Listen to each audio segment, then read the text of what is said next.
شروعات کریں گے اہم خبر کے ساتھ۔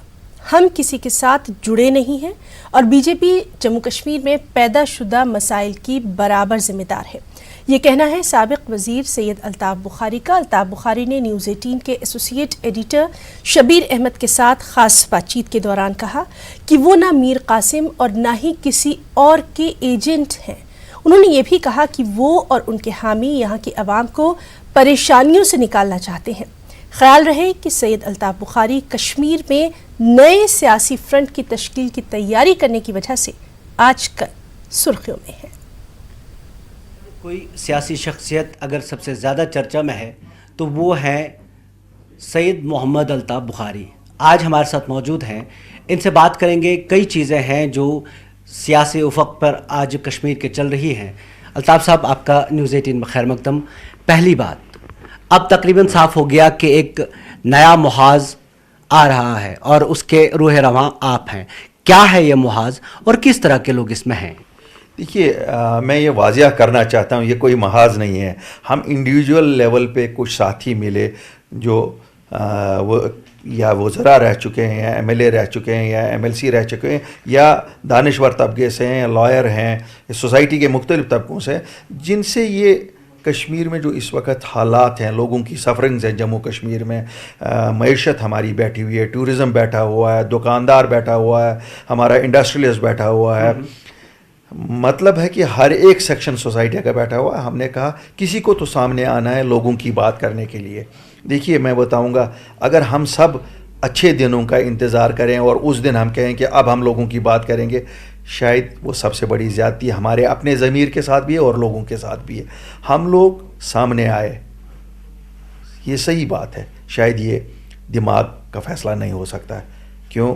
یہ دل کا فیصلہ ہے۔ دماغ کے فیصلے کے مطابق یہ ہوتا ہے کہ کوئی چیز کہنے سے پہلے لوگوں کو تیار کرو، لیکن جب تک ہم لوگوں کو تیار کرتے کہ بھائی آپ کی بات کرنے نکلے ہیں، جیسے 370 5 اگست کو ایبروگیٹ ہونے کے بعد طرح طرح کی پریشانیاں لوگوں کے ذہن میں آ گئی۔ کبھی لگ رہا ہے ان کو کہ ہماری زمینیں جائیں گی، کبھی لگ رہا ہے ہماری نوکریاں جائیں گی، کبھی ہمارے بچے بند ہیں، ہمارے سیاسی لیڈران بند ہیں، ہمارے پولیٹیکل ساتھی بند ہیں، ورکرز بند ہیں، کچھ ریاست میں ہیں، 1200 لوگ ریاست کے باہر ہیں۔ غرض مطلب ہے ان سب کی کسی کو تو بات کرنی تھی نا۔ اگر اس چیز کا انتظار کریں کہ صاحب جب حالات ٹھیک ہو جائیں گے تب ہم بات کریں گے، تو شاید زیادتی ہوتی۔ آپ نے کہا کہ ہم بات کریں گے، آپ کی سنے گا کون؟ کیا آپ کو امید ہے کوئی سنے گا؟ دیکھیے،